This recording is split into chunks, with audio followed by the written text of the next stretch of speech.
El invencible sueño del coronel. Un cuento de María Elena Hertner. El coronel se duerme cada vez que hacemos el amor. Su negra cabeza resbala en esa cavidad entre mi hombro y mi cuello, y sus párpados se cierran pesados, indolentes, cubriendo de arruguitas los ojos ambarinos, ocultando en ese sueño irresistible una pequeña esperanza maltratada. Mi profesión de modista me ha vuelto clarividente. Tan cierto es lo que afirmo que muchas señoras me mandan a confeccionar vestidos que no necesitan para disponer de algún pretexto y poder averiguar qué intuyo acerca de sus maridos, de sus hijos, de sus amantes o de sus criadas. La mujer del boticario, por ejemplo, vino la semana pasada a probarse una falda y mientras insistía en que desaparecieran unos pliegues y en que le ajustara la pretina, indagó: «Dígame usted, Clarisa, ¿será efectivo que mi esposo me engaña?» «Señora Orfelinda, por Dios», suspiré poniendo cara de idiota. «¿Cómo voy a saber yo esas cosas?» «Hijita, no se me haga la tonta, que usted ve debajo del agua». «¿Pero en qué se basa, señora Orfelinda, para sospechar que él es infiel?» «¿En qué?» «Hace 6 meses que Onofre no me toca, pese a que me he comprado un camisón rojo con encajes. Además, recibí un anónimo. Mire, lea». Escrutando los rincones para asegurarse de que nadie la espía, doña Orfelinda abre su bolso de cuero y me entrega un papel ajado. Con letra infantil, una mano desconocida ha escrito allí: «Estimada Orfelinda, si quiere cerciorarse de los amoríos de su cónyuge, acuda a la quinta del doctor Valverde cuando se celebran las sesiones de espiritismo y observe por la ventana la cabaña que da al estero». Todos los habitantes del pueblo están en antecedentes de que don Onofre, el boticario, y don Augusto, el gobernador, se reúnen en la quinta de don Norberto Valverde, el médico, y que en compañía de la mujer de este último, de las 3 hijas del gobernador y del capitán de carabineros, se dedican a llamar a los espíritus. Sin embargo, la pequeña cabaña que antiguamente albergaba a los cuidadores de la propiedad ha permanecido por más de una década clausurada, y es un hecho insólito que a alguien se le ocurra atisbar por la ventana, más aún teniendo en cuenta que las sesiones de espiritismo se realizan a medianoche. Por otra parte, es comprensible que la pasión de don Onofre por doña Orfelinda disminuya al cabo de 18 años de matrimonio, y que la aparición de la señora, con su rolliza humanidad, liberada del corsé y envuelta en rojos encajes, no le resulte el más afrodisíaco de los manjares.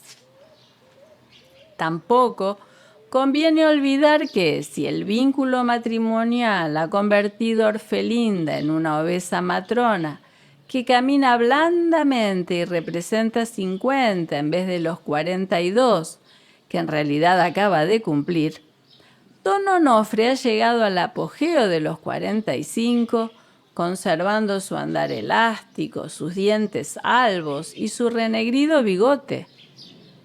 Estas consideraciones inducen a pensar que la traición del marido, aunque no disculpable, sería más que posible. «¿Y bien? ¿Qué opina Clarisa?», me apremia la agitada señora. Sonrío. «Si le interesa descubrir la verdad, haga lo que le proponen en el anónimo». «Ah, eso significa que usted está de acuerdo en que el muy canalla me es infiel». «No, yo no he dicho nada». «¿Ni una palabra más?» Iré hoy mismo». «Tenga cuidado al empinarse para alcanzar la ventana. Puede tropezarse y caer al estero. Le recomiendo». Pero ella no escucha. Se ha precipitado hacia la puerta y corre desalada, sin reparar siquiera en que lleva la falda apenas silvanada alrededor de sus voluminosas caderas. Me atribuyen un sentido casi profético y empieza a darme fama de hechicera. No obstante, no consigo adivinar por qué mi coronel se duerme en mis brazos cada tarde. Lógicamente, despierta pronto y su ardor renace, pues él encara el amor igual que si se hallara en las trincheras y no ataca una vez, sino muchas, con renovado brío. Sí, en este mullido campo de batalla, con iniciales bordadas sobre el blanco lienzo, con un almohadón de plumas supliendo el casco guerrero, en medio de las tibias frazadas hiladas por la tía Eudocia y los 4 pilares de bronce reluciente, él recurre a sus tácticas más infalibles, hace despliegue de sus armas digno de las fiestas patrias y es el vencedor, el héroe que probablemente ha ansiado ser en una quimérica guerra en la que ha tenido el honor de participar. Sin embargo, en el instante en que los clarines tocan a retirada anunciando una breve tregua, mi coronel se derrumba, agredido por un sueño incontenible, un sueño que lo hiere más de lo que podrían hacerlo esas balas, granadas o sables enemigos que no han osado rasguñar su piel. Y yo permanezco contemplando la oscuridad, que es un mar sin olas en el que mi lecho se mece, semejante a un bajel con el velamen desplegado, sin horizonte y sin puerto en el cual recalar un día. Y oigo las campanas de la parroquia que dan el Ángelus al otro lado de la plaza, y evoco a las viejas que se santiguan, y a las jovencitas que se pasean sonriéndole a los muchachos, y me digo a mí misma, Clarisa, niña, ¿no estarás desperdiciando tu vida?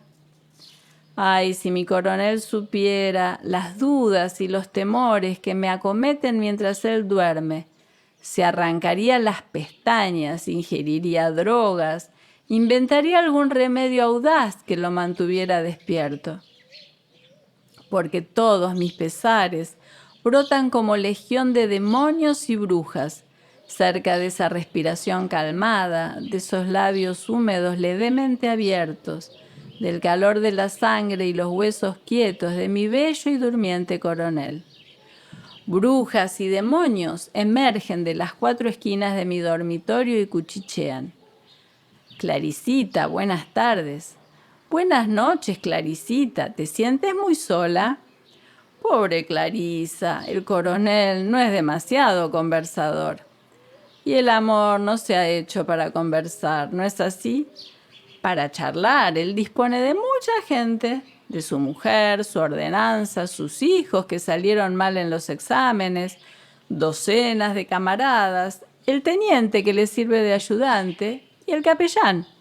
Sería un estúpido si viniera a encerrarse en tu cuarto para gastar el tiempo en palabras.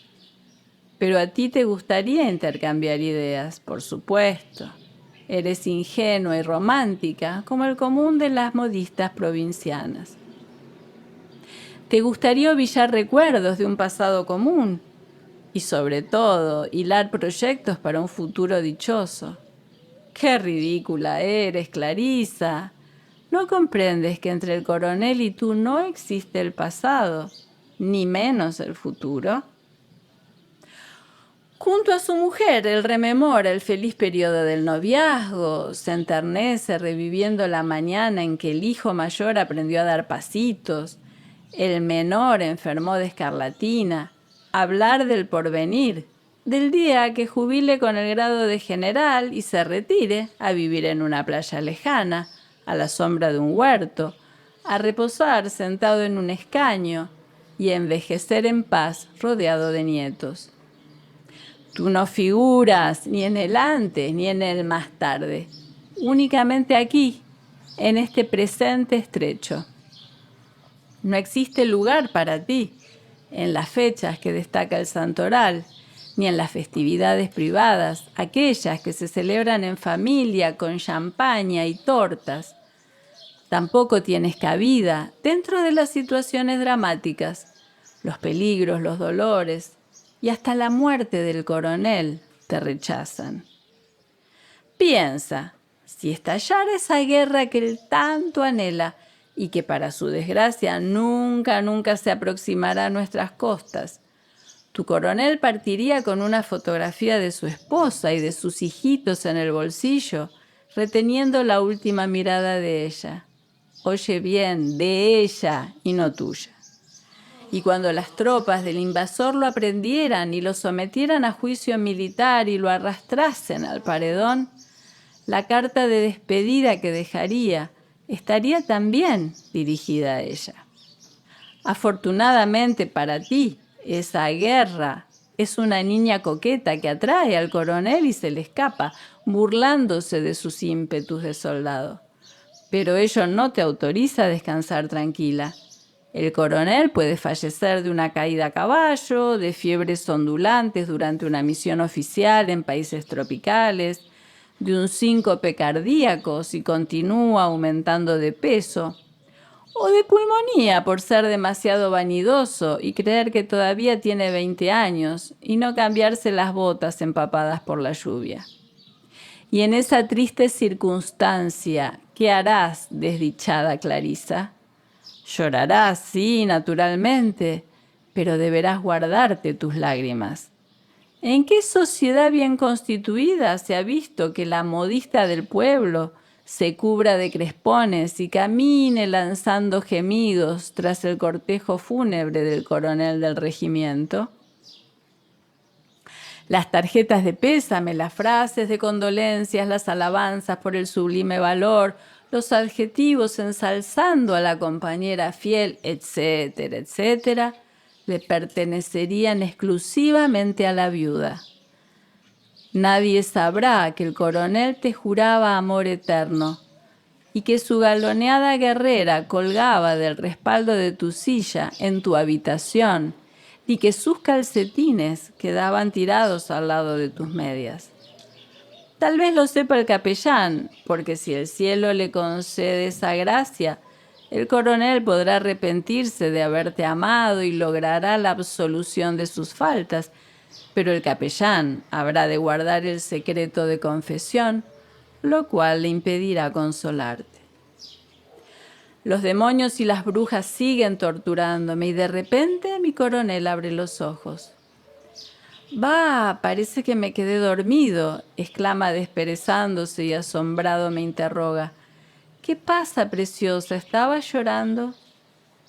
Creo que si mi coronel no se durmiera, mi existencia cambiaría, y que si la facultad de vislumbrar cosas secretas me ayudara a desentrañar la clave de su sueño, yo impediría que éste arruine mi destino. Lo malo es que el don de la adivinación me ha sido concedido solo en beneficio de terceros y no en el mío propio. Aunque no sé si mis consejos son verdaderamente útiles para quienes lo ponen en práctica. Anteayer volvió a visitarme doña Orfelinda y se desplomó pálida en una butaca. El viento se filtraba por el agujero del vidrio roto e inflaba los visillos.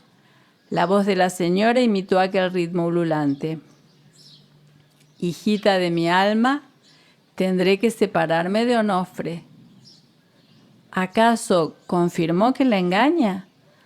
Ojalá fuera solamente eso. Saltaría de alegría si hubiese comprobado que me engañaba así nomás, con sencillez, y que se comportaba igual que el resto de los hombres. Es normal que ellos tengan sus aventurillas a escondidas y ninguna mujer se va a escandalizar por esas nimiedades. Entonces, Clarisa, lo que acontece es espantoso, escalofriante. Onofre es la encarnación de Satanás, la bestia apocalíptica a la que se refieren las escrituras. Señora Orfelinda, usted exagera. No, hija mía, ¿quieres saber de quién es el amante, mi marido? De un fantasma. ¿Qué? Lo que oye. Es imposible, los fantasmas no se ven, no se tocan, son inmateriales, blanduchos. Este es de los más visibles y tangible. Envié al dependiente de la botica y le hice apostarse frente a la ventana de la cabañita. Ahí presenció la escena. ¡Santo Dios! Temblando, el muchacho me informó de que había sorprendido a Onofre saliendo de la casa del doctor Valverde y una especie de sombra blanca lo seguía. Después lo vio abrazar a esa sombra, o sea, al espíritu, y arrastrarlo hacia la cabaña y allí... ¡Ah! Me horroriza imaginarlo. Prosiga, por favor. El monstruo de mi marido desvistió al fantasma, o mejor dicho, a la fantasma, porque se trataba de un espíritu femenino, y bastante agraciado según el dependiente. Claro, es que yo desconfío del juicio de ese pobre chico ignorante. No puede haberla desvestido, señora Orfelinda, los fantasmas no usan ropa. Bueno, le quito el manto o la mortaja, y supongo que lo demás no necesito describírselo. Doña Orfelinda se despidió y fue por la calle principal deteniendo a los vecinos, participándoles los macabros amores de don Onofre. Entró en la barbería, en la tienda de abarrotes, en la zapatería y en la oficina de correos, imponiendo a cuantos deseaban oírla de la lamentable historia. Llegó hasta las puertas de la iglesia y, rodeada por las hijas de María, estuvo gritando su drama a los cuatro vientos. El pueblo entero comenta ya el espeluznante caso y no hay dama respetable que salude a don Onofre, quien, agazapado tras el mostrador de la botica, advierte los gestos de desprecio de las señoras y ciertas risitas sardónicas en la boca de los caballeros. Entre tanto, yo me asomo al balcón y escucho las voces de mando de mi coronel. Desde el patio del cuartel vienen a mi encuentro, rebotando por las aceras empedradas, bajo los tilos que la brisa despeina. ¿Qué irá a ser de mí el día en que esas voces sonoras se acallen? La enfermedad y la muerte no son las únicas amenazas que me acongojan. Puede suceder que, cuando menos lo piense, destinen al coronel a otra guarnición y no lo vea más.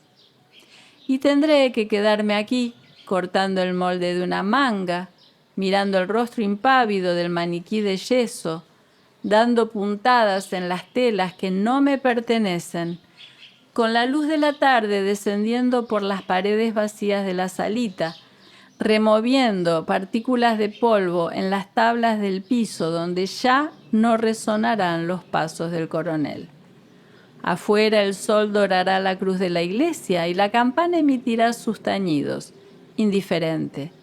Adentro principiará a oscurecer y el silencio rodará por el pasillo hacia el dormitorio buscando el lecho. Y será inútil que yo coloque un tango en el gramófono, que me ponga a dar vueltas por la habitación o que saque la lengua delante del espejo y me ría de las muecas de esa tonta que se dibuja allí. Ahora las voces de mando se elevan, suben en espiral, persiguen a los pájaros que migran formando escuadrillas y bandadas, punzan las nubes que cierran el horizonte. El otoño galopa por las arboladas junto al río. ¡Atención! Firme, de frente, marchen.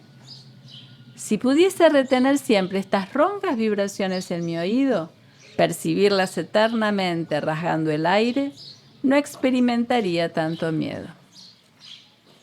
Hoy, a eso de las 5 de la tarde, apareció la esposa del capitán de carabineros a contarme que doña Orfelinda está furiosa conmigo. Se esclareció el misterio de los amoríos de don Onofre.